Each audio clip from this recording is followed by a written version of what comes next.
Jindal steel प्रतिष्ठाता दिवस बड़बिल कासिया और टेंसा unit पक्षरु OP Jindal को श्रद्धांजलि। जिंदल स्टील एहार प्रतिष्ठाता विशिष्ट शिल्पपति तथा जिंदल परिवार मध्य बाउजी भावे लोकप्रिय श्री ओम प्रकाश जिंदल 95तम जन्मवार्षिकी पालन करिछि। अवसर में बड़बिल पेलेट प्लांट कासिया और टेंसा माइंस पक्षरु विभिन्न आध्यात्मिक सांस्कृतिक और क्रीड़ा कार्यक्रम आयोजन करा जायतिला।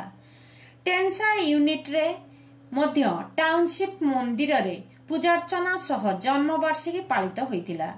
यूनिट हेड आरएस रघुवंशी अन्य कर्मचारी और सेमानंक परिवार एथिरे शामिल होइथिले। टेंसा सीएसआर टीम पक्षरु OP Jindal memorial football tournament अनुष्ठित होइथिला। एथिरे ग्रामांचलर 19टी दल अंशग्रहण करथिले। टीम शस्यकला और टीम 0 पॉइंट मध्य फाइनल मैच अनुष्ठित होइथिला। टाई ब्रेकर माध्यम टीम 0 पॉइंट टीम शस्यकला को 4-2 गोल रे हराई चैंपियन होइथिला। आखापाख अंचलर शह शह लोक एही टूर्नामेंट देखिबाकू पहुंचीथिले। उद्यापिनी समारोह रे मुख्य अतिथि भावे बनाई उपजिल्लापाल अक्षय पिले और सम्मानित अतिथि भावे BKT cluster head Pramod Kumar Patra, Tensa unit head RS Raghuvanshi और सीएसआर हेड भर्जिल लाकरा उपस्थित रही पुरस्कार वितरण करने सह खेलाड़ी को उत्साहित करथिले। एही अवसर में social media platform X ray मान्यवर कुरुक्षेत्र सांसद तथा जिंदल स्टील अध्यक्ष नवीन जिंदल महान दूरदर्शी व्यक्तित्व को श्रद्धांजलि जणाइबा सह उल्लेख करिसंती।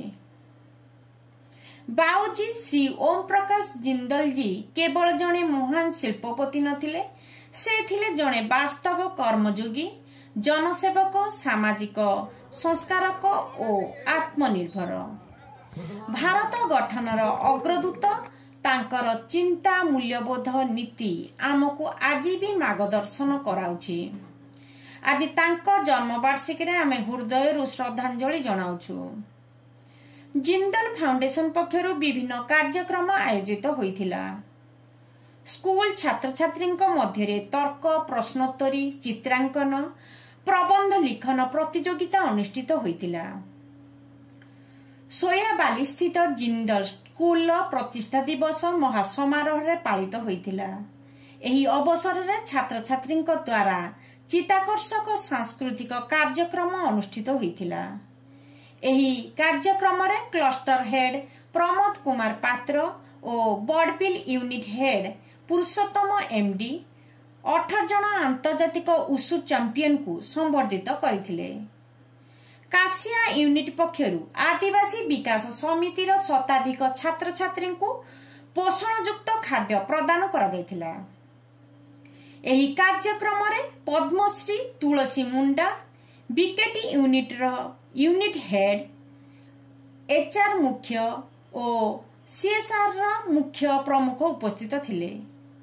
राजेश मिश्र मंच परिचालना करिथिबा बेले पीके नायक दायित्व बहन करथिले।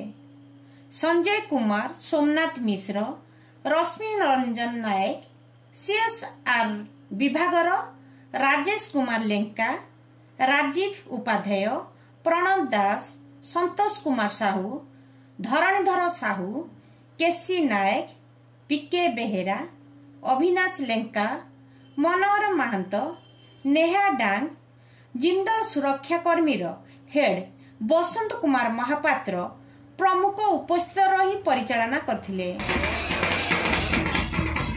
अधिक संख्यार टीम्स पार्टिसिपेट करिले, स्टैंडर्ड ऑफ प्ले भी भला थिला। तो ए भलिया यदि और अपॉर्चुनिटीज मिलबा पिला मानन डेफिनेटली तांकर लेवल ऑफ प्ले जो स्टैंडर्ड अछि सेटा और इंप्रूव होबा। हम आशा करू छी ए भलिया और भविष्य में मोर टूर्नामेंट हेबा पिला माने और अपॉर्चुनिटीज।